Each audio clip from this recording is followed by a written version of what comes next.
And I'm here with my niece, Sophia. Howdy. Sophia Khan, and we are co-authors of the cookbook Students Go Gourmet, and we're here to teach you about using a pasta cooker tonight. Now this is what a pasta cooker is, and it's basically got three parts to it. It's got your main pasta pot, and then it's got a cover, which you want to use because that will bring your water to a boil. See how quickly that's coming to a boil much more quickly than if you don't cover it.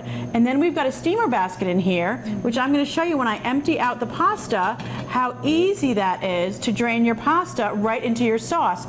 And we've got a beautiful peanut sauce here that we're going to use today. Thai peanut sauce has 1 cup of peanut butter, it's homemade, a 1/4 cup of rice vinegar, a 1/4 cup of soy sauce for a little saltiness, 1/4 cup of honey, 1 tablespoon of sesame oil, and a cup of vegetable broth. And that's really all you need. You just saute it over medium to medium high for a while, and it comes together in this beautiful thick consistency. Beautiful. And we're going to add, to make this fun, we've got basically our pasta here, which we're going to cook. We've got a couple cups of some rotini. We're going to add some chopped scallions, chopped green onions, and we're going to add some peanuts on top. And we chopped the scallions on a bias, which just means you come in with this angle, sort of a sharp angle, and you get this beautiful Just makes it really shape pretty. in the end.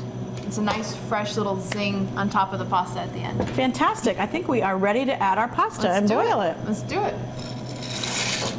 There we go. And we're going to boil that for about 8 minutes. We like our pasta al dente. So we are all set. Our pasta is cooked. Awesome. And we are going to drain this pasta using our pasta cooker. And we're going to put it, I'm going to just bring this sauce right over here to you, Sophia. This right out of the way. And get this trivet. I'm going to just move this over here. There we go. Perfect. Okay. Now see how wonderful this works. Look at this. Look at the way that just drains. It's so easy. It's so easy. And then you can just pour al dente. directly from here into your beautiful peanut sauce. Gorgeous. And then the other thing that makes this nice is you've got reserved pasta water here if you need it in order to make something a little bit thicker or thinner. Because pasta water does have starch in it. And we're just going to add some scallions on top and The scallions are on the run. fantastic. And Enjoy. there you go.